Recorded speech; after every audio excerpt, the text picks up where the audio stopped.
दोस्तों, अगर गुजरात में बिलियनियर्स की लिस्ट देखी जाए तो यहाँ टोटल 169 बिलियनियर्स हैं। जी हाँ, जिसमें से 86 गुजराती हैं। लेकिन ये सभी बिलियनर्स ट्रेडिशनल बिजनेसेस से आते हैं, जबकि स्टार्टअप्स की दुनिया में हम गुजरात का नाम काफी सुनते हैं। लेकिन ऐसा नहीं है कि गुजरात में स्टार्टअप इकोसिस्टम कमजोर है। गुजरात में भी कई सारे स्टार्टअप्स हैं जो आज डोमेस्टिक और इंटरनेशनल मार्केट को सर्व कर रहे हैं। और आज के इस वीडियो में हम ऐसे ही कुछ स्टार्टअप्स की तरफ नजर डालने वाले हैं, तो अंत तक बने रहिए हमारे साथ। लेकिन वीडियो शुरू होने से पहले अगर आप चैनल पर नए हैं या आपने अभी तक चैनल को सब्सक्राइब नहीं किया है तो चैनल को सब्सक्राइब करना और बेल आइकॉन दबाना बिल्कुल ना भूलें। Lending cart.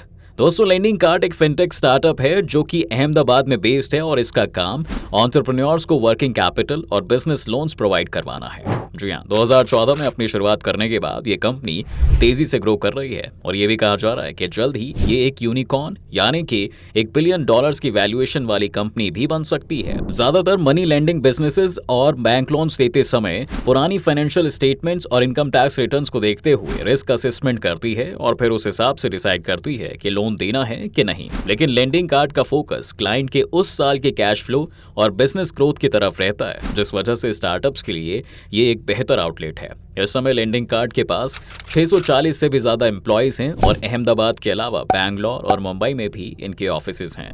2019 में उनके मार्जिन्स 19 करोड़ थे, जो कि 2020 के खत्म होने पर 41.9 करोड़ तक पहुंच गए थे। या दोस्तों, जो कि 118% की ग्रोथ थी और 2022 में कंपनी का टोटल रेवेन्यू 600 करोड़ के पार गया था। लीगल विज। दोस्तों, लीगल विज भी एक कमाल का स्टार्टअप है जो कि गुजरात में ही 2016 में शुरू हुआ था। एक स्टार्टअप के लिए सबसे बड़ी परेशानी अपने स्टार्टअप का लीगल एस्पेक्ट ही होती है, जैसे कि प्रोडक्ट्स के राइट्स किसके पास होंगे, उन्हें कैसे लाइसेंस किया जाएगा। इसके अलावा एक सीए को हायर करने से लेकर और भी कई काम हैं जिसमें उन्हें लॉ के साथ जूझना ही पड़ता है और यहीं पर काम आता है लीगल विज, जो कि इन सभी बिजनेसेस के लिए एक वन स्टॉप सॉल्यूशन है जो स्टार्टअप्स और एसएमईज को प्रोफेशनल सर्विस, लीगल कंप्लायंस और टैक्सेशन में मदद करता है। इससे न सिर्फ उनका टाइम बचता है बल्कि अफोर्डेबल होने के कारण अब एंटरप्रेन्योर्स अपना सारा फोकस अपने स्टार्टअप को ग्रो करने में लगा सकते हैं। अगर लीगल विज की सर्विस देखी जाए तो इनमें new business registrations, intellectual property registrations, government and tax registrations, filings, accounting and book keeping, custom legal document drafting जैसी कई सर्विसेज हैं। लीगल विज के कस्टमर्स की बात करें तो इसमें फ्लिपकार्ट, बैंक ऑफ बड़ौदा, इंस्टामोजो जैसे क्लाइंट्स हैं और उन्होंने 2018 से अभी तक हर क्वार्टर में 20% की ग्रोथ रजिस्टर की है। 2020 तक लीगल विज के पास 5,000 पेइंग क्लाइंट्स और 30,000 प्लस एमएसएमईज रजिस्ट्रेशंस थे। यहाँ दोस्तों, ऑप्टिमाइज्ड इलेक्ट्रोटेक। दोस्तों, ऑप्टिमाइज्ड इलेक्ट्रोटेक एक ऐसा डिफेंस स्टार्टअप है जो कि सिक्योरिटी और सर्विलांस सिस्टम्स बिल्ड करते हैं। इनके पास कई सारे प्रोडक्ट्स हैं जो कि हाई रेजोल्यूशन सेंसर्स और कैमरास का यूज करते हैं, जिससे कि डिटेल्ड इमेजेस कैप्चर की जा सके, चाहे किसी भी तरह का वेदर या लाइटिंग कंडीशंस क्यों ना हो। इसके बाद इन इमेजेस को ऑटोमेटिकली एक एआई सिस्टम प्रोसेस करता है और चेक करता है कि पिक्चर में जो भी लोग या फिर व्हीकल्स हैं वो हथियार तो कैरी नहीं कर रहे हैं। जी हाँ, इसके साथ साथ वो लाइसेंस प्लेट्स और फेसेस को भी कैप्चर करता है और तो और डेटाबेस से मैच करके देखता है कि कहीं ये किसी सस्पेक्ट्स की लिस्ट में तो नहीं है और उसके बाद ये इंफॉर्मेशन मिलिट्री डिपार्टमेंट्स तक चली जाती है। दोस्तों, इस वक्त CRPF, CISF, coastal guard, Indian air force और इंडियन आर्मी भी ऑप्टिमाइज्ड इलेक्ट्रोटेक के प्रोडक्ट्स को यूज कर रही हैं, जिसमें इन्फ्लीविजन भी शामिल है जो टैंक्स को 30 किलोमीटर दूर से ही डिटेक्ट कर लेता है। इन्फ्लीविजन के अलावा नॉक्ट विजन उन्हें लो लाइट सर्विलांस में मदद करता है और फिर है क्लियर विजन, जो कि एक ऑल वेदर सर्विलांस सिस्टम भी है। ऑप्टिमाइज्ड इलेक्ट्रोटेक ने 2019 में इंडेक्स चैलेंज भी जीता था। ये चैलेंज इंडियन गवर्नमेंट ने ही शुरू किया है, जिसका मकसद है कि ज्यादा से ज्यादा डिफेंस स्टार्टअप्स को एनकरेज किया जाए और उन्हें ग्रो करने का मौका मिले। इबा हलाल केयर। दोस्तों, इबा हलाल केयर भी एक गुजरात बेस्ड स्टार्टअप है जो कि कॉस्मेटिक्स और हेल्थ केयर सेक्टर में एक्टिव है। ये भारत का पहला हलाल और वीगन कॉस्मेटिक ब्रांड है जो कि सिर्फ वेजिटेरियन प्रोडक्ट्स का इस्तेमाल करके कॉस्मेटिक्स बनाते हैं। जी हाँ दोस्तों, इस समय ईबा हलाल केयर 60 से भी ज्यादा प्रोडक्ट्स बनाता है, जिसमें creams, lotions, face wash, shampoos, conditioners, hair oil, colour cosmetics जैसे लिपस्टिक और काजल भी शामिल हैं। एबा हलाल केयर को $3 मिलियन की फंडिंग अडवंतिस एंटरप्राइजेस से मिली थी, जो कि एक बैंगलोर बेस्ड स्टार्टअप है जो खुद भी हर्बल कॉस्मेटिक्स को वेदा अर्थ के ब्रांड के अंडर बेचता है। जीरो काउ फैक्ट्री एक FMCG स्टार्टअप है जो कि मिल्क, आइसक्रीम, चीज, योगर्ट और बाकी डेयरी प्रोडक्ट्स बनाते हैं, लेकिन ये लोग इसमें गाय के दूध का इस्तेमाल नहीं करते, क्योंकि वीगन लोग मानते हैं कि किसी भी जानवर का दूध निकालना और उससे दूध के लिए पालना भी एक प्रकार की क्रूरता ही है। यही वजह है कि जीरो काउ फैक्ट्री अपने मिल्क के लिए साइंस पर डिपेंडेंट है। ये लोग मिल्क प्रोटीन बनाने वाले DNA कोड्स को अलग कर देते हैं और इसके बाद माइक्रो ऑर्गेनिजम्स को इस तरह से ट्रेन करते हैं कि एक लैब एनवायरनमेंट में ही उसे रेप्लिकेट कर सके और दूध बना सके। अभी तक उन्होंने $4 मिलियन की फंडिंग रेज की है और तेजी से वो सभी नेसेसरी लाइसेंस को एक्वायर कर रहे हैं, जिससे भारत और US में वो अपने प्रोडक्ट्स को लॉन्च कर सके।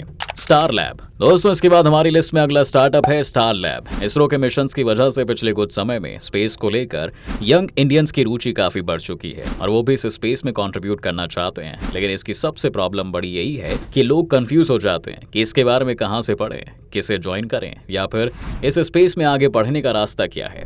भारत के पास पिक्सल, स्काईरूट और अग्निकुल कॉस्मोस नाम की अब कई प्राइवेट कंपनीज भी हैं। इस वजह से इंडियंस के लिए भी अब स्पेस सेक्टर में घुसना ज्यादा आसान हो गया है। स्टार लैब का काम ये है कि वो स्पेस में इंटरेस्टेड लोगों के लिए एक ऐसा इकोसिस्टम बना रहे हैं जहां वो इस फील्ड के बारे में सिखा पाएं।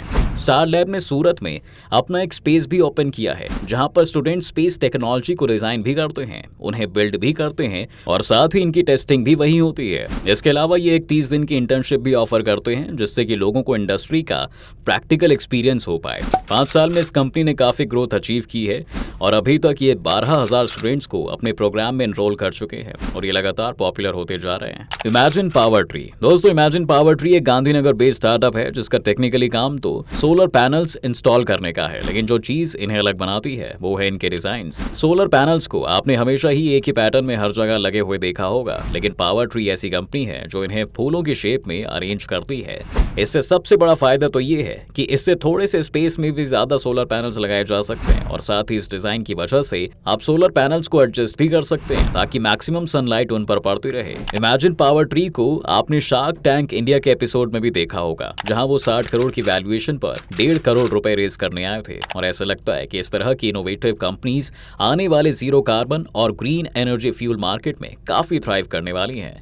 चार्ज जोन दोस्तों, चार्ज जोन एक वडोदरा बेस्ड स्टार्टअप है जो कि EV चार्जिंग स्पेस को रिवोल्यूशनाइज करने के लिए आया है। इसका कॉन्सेप्ट बहुत सिंपल है, आप इनका ऐप डाउनलोड करके पूरे भारत में EV चार्जिंग स्टेशंस को ढूंढ सकते हैं। इसके अलावा इन्होंने अपने खुद के चार्जिंग स्टेशन को भी फ्रेंचाइजी की तरह बेचना शुरू कर दिया है और कोई भी आदमी अब 9.9 लाख रुपए की इन्वेस्टमेंट पर एक चार्ज जोन का स्टेशन खरीद सकता है, जिसका एवरेज रिटर्न ऑन इन्वेस्टमेंट 20% है।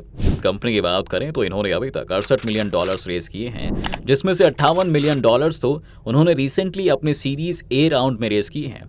बिलियन ई चार्ज जोन के ही फाउंडर कारिके हरियाणी ने एक स्टार्टअप और भी शुरू किया है जो बिलियन ई के नाम से जाना जाता है और ये लोग ऐसी इलेक्ट्रिक बसेस बना रहे हैं जो कि बैंगलोर एयरपोर्ट के पास चलेंगी। इसके अलावा दोस्तों उन्होंने एक मिड माइल ई ट्रक कॉन्सेप्ट भी फ्लोट करना शुरू कर दिया है, जो कि पोर्ट्स और वेयर हाउसेस के बीच में सामान को ट्रांसपोर्ट करने में मदद करेगा।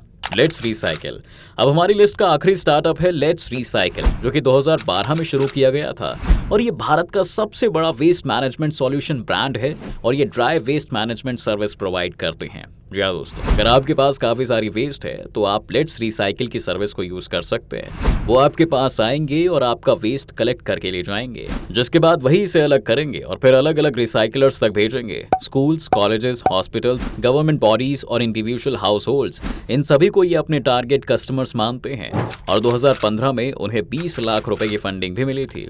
तो दोस्तों ये थे भारत के टॉप 10 स्टार्टअप्स। क्या आपने कभी इनकी सर्विस यूज की है या आपके इलाके में भी ऐसा कोई लोकल स्टार्टअप है तो हमें कमेंट करके जरूर बताएं।